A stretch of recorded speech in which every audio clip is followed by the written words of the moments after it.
Hola a todos, saludos y bienvenidos de regreso al canal. Un saludo a los suscriptores y este día vamos a empezar con párrafo 43 y 44. Pero antes que nada me gustaría mencionar también de que aproximadamente hace un año fue cuando empecé este canal, por eso que tengo un gorro de cumpleañero acá. Así que este día cumplimos un año. Y gracias a las personas que han visto los videos y a los suscriptores que han encontrado alguna motivación o han querido aprender algo y darle continuación a esta literatura, ya que es importante. Como escritor de mi persona yo lo veo igual, así que trato de hacer lo mejor para ustedes. Entonces vamos a empezar con un párrafo 41, 43, así que empezamos. La historia debe ayudarse a sí misma con la inclusión de lo que descarta o desestima como meta. Para facilitar la representación pictórica de los eventos relacionados con la naturaleza, la historia tradicional nos proporciona al comienzo de cada evento un fenómeno natural rectilíneo. En este caso, la influencia del tiempo sobre una cosa, nos orienta a ir en contra de ella. Entonces, como lo he venido diciendo aquí, avanzamos un paso sobre, por ejemplo, de las muchas cosas que he dicho, un terremoto, por ejemplo, un derrumbe, se derrumban casas y todo. La naturaleza demuestra su forma de esta manera y nos forza a conocerla, nos guste o no. Entonces, esto lo he dicho anteriormente. Y este es el evento rectilíneo.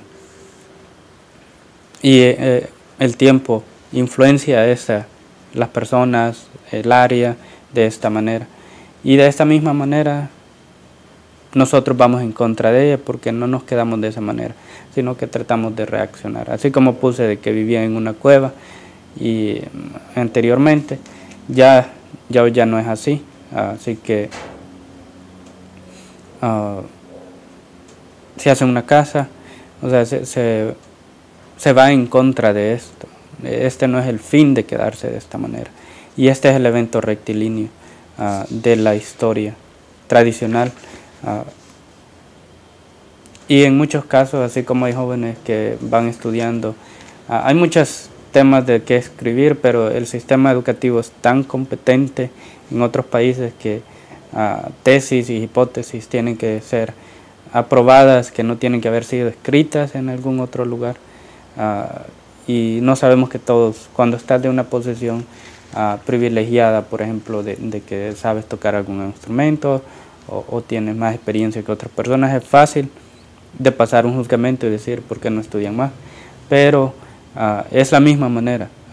En muchos casos, especialmente en la historia, en estas tradiciones académicas de alto rendimiento, de literatura, de ensayos, a veces se entrometen en cuestiones políticas y a veces es difícil de saber si en verdad están escribiendo política o están escribiendo historia, como historia. Y eso es por la convergencia que se va dando.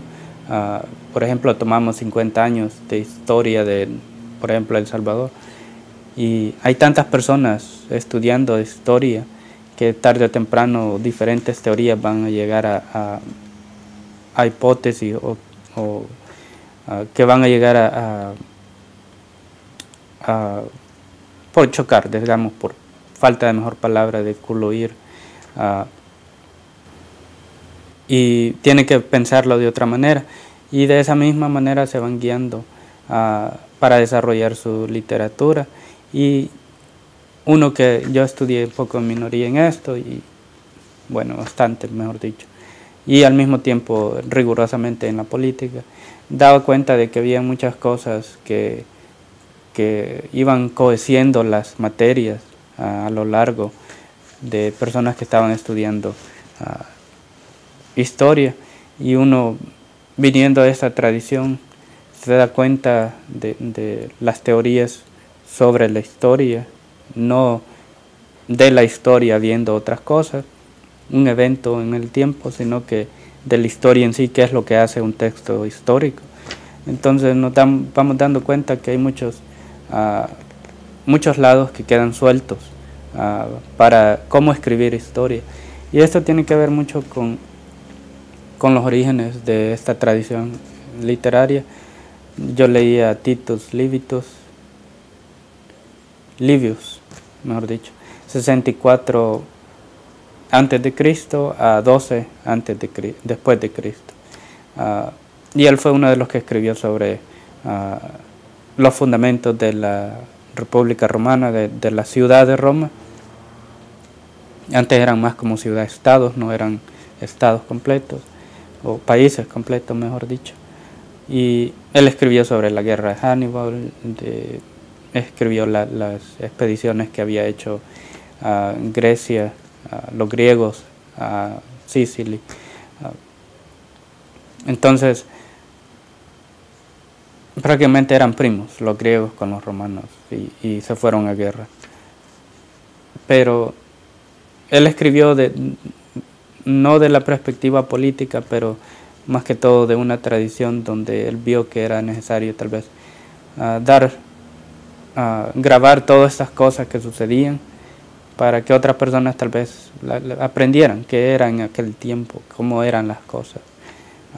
No tanto con el objetivo de a dónde va a estar dentro de 50 años, sino que lo que estaba sucediendo alrededor.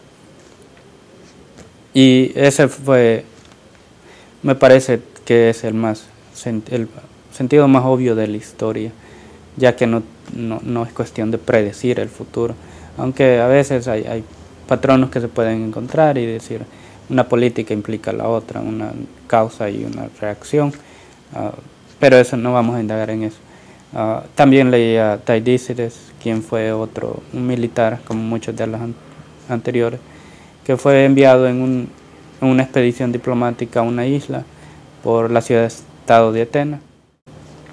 Y él pensó que en ese momento era necesario de que él se pusiera atrás y que empezara a grabar todo lo que se estaba diciendo, un diálogo entre dos diplomáticos que representaban el pensamiento político de ese tiempo y que ese momento representaba el cuando Atenas deja de ser una ciudad-estado y se convierte en un imperio, por el mismo hecho de que llega con los términos y le dice: o seguís estos términos o te vamos a tomar como esclavos. Ese es el fin, no vamos a discutir mucho. Entonces eso demuestra, él escribiendo eso demostró que en la historia era necesaria de grabar esas cosas que sucedían en ese tiempo, sin la perspectiva de yo como político o yo como soldado, sino que de las dos perspectivas de las personas que iban a ser tomadas como esclavos y una persona en una posición jerárquica de poder, imponiendo los términos de cómo se van a hacer las cosas y la realidad del poder bruto, como se estudia en la ciencia política. Entonces es muy, muy interesante esos diálogos. Y también la historia, él grabó mucho de la historia, muy parecido a Titus Livius, muy parecido en la manera que escribían y menos concierne hacia cómo iba a terminar el futuro, sino que solo grabando los diferentes lugares donde Atenas había mandado personas y él iba grabando todo eso. Aún afortunadamente, con muchas guerras que han habido, muchas literatura de esto se ha perdido, pero aún hay bastantes fragmentos que se encuentran y algunas universidades se han dedicado a recobrar estas cosas, a pagar por tener las fotos, aunque sea del propio documento, y la traslación en un lenguaje, ya sea inglés, para que sea objeto de estudio en la historia y también en la política. Entonces esto es algo que quería mencionar, que hay una relación en esto de política y de historia, y acordamos que nosotros en política también estamos conciernes con eso, con lo que sucede en la historia y cómo aprendemos de eso, cómo no nos quedamos en ese en ese limbo, o ya sea en ese paraíso, cómo nos movemos. Entonces vamos con párrafo 44. Un hecho negativo y el otro positivo, ¿cómo? O el más obvio quizás, ¿cómo? El contraste entre el mal de la oscuridad y su separación de la bondad, ¿cómo? O al menos alrededor de estos temas fue como la tradición los pintó su relación con un presente. Pero esos fueron los tiempos en que nuestra niñez tenía una forma de vivir más simple, punto.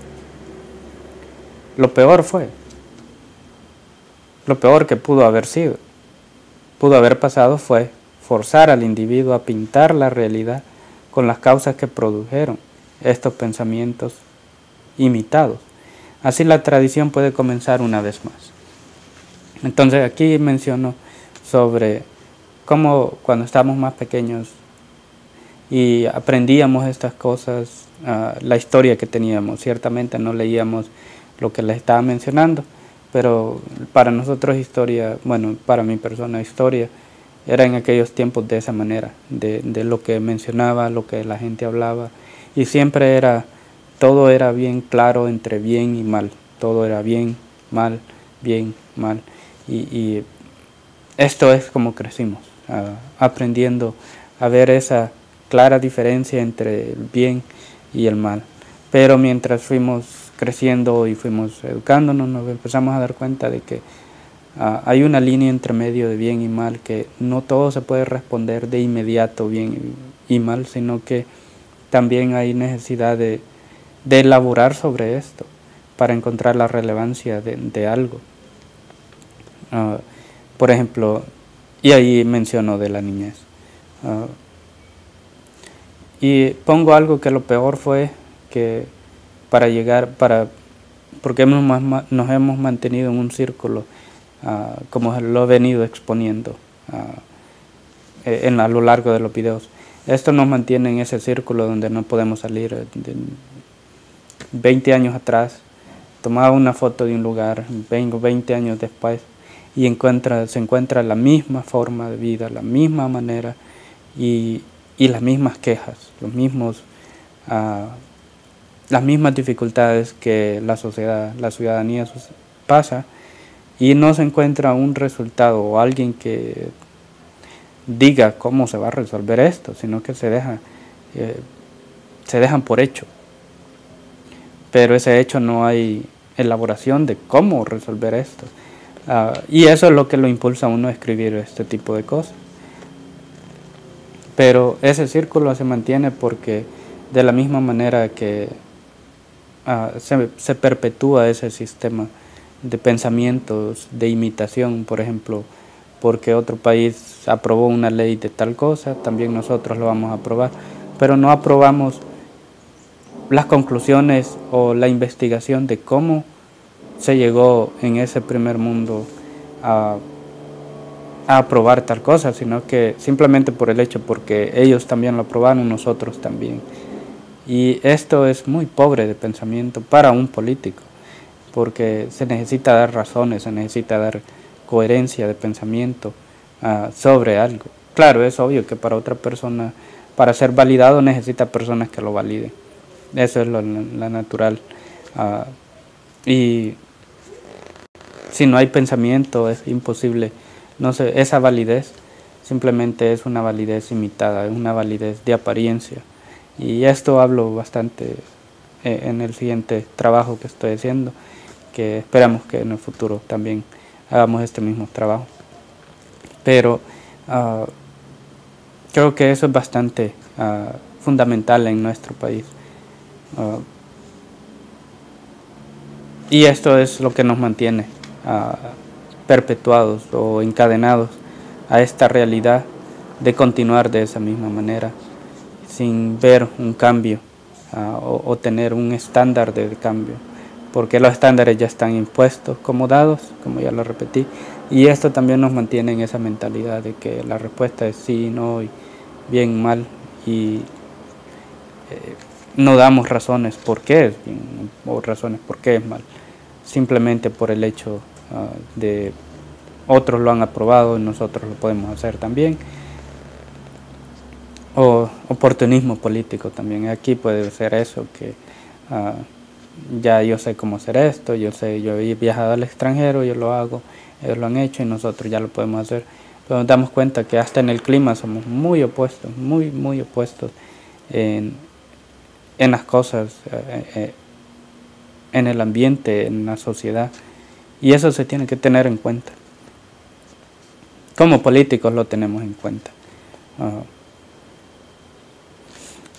Entonces, esto lo pongo como una forma de una persona que está pintando una realidad. Lo peor pudo haber pasado, fue forzar al individuo a pintar la realidad. Entonces esto es como que forzamos al individuo a pintar esta realidad con estos colores que tenés, ya sea por perjuicios, y él empieza a pintar esa realidad, ese mundo. El individuo empieza a pintar esa realidad que después es usado como forma de historia en un momento donde se estudia, y que esto es lo que sucedió, y es bastante relevante, pero también eso nos enseña a reflejar sobre eso y demostrar un poco de cambio, que es lo que trato de hacer a lo largo de todos estos videos y de la literatura. También de observar eso en la sociedad salvadoreña. Y esos mismos colores son las causas que produjeron esos perjuicios, y comenzamos de nuevo. Entonces eso es el círculo, como círculo que nos mantiene vicioso, que nos mantiene en eso, perpetuando esas dificultades, esas inequalidades, esas perversidades sociales, mejor dicho. Entonces, creo que hasta el momento esto es suficiente. Les he dado bastante. El siguiente párrafo son un poco más largos y vamos a tener un poco más que elaborar. Pero generalmente hablando, eso es todo lo que tengo para ustedes. Así que nos vemos en la siguiente. Y de regreso, gracias por un año de visitas a este canal. Muy apreciado. Gracias y pasen feliz día.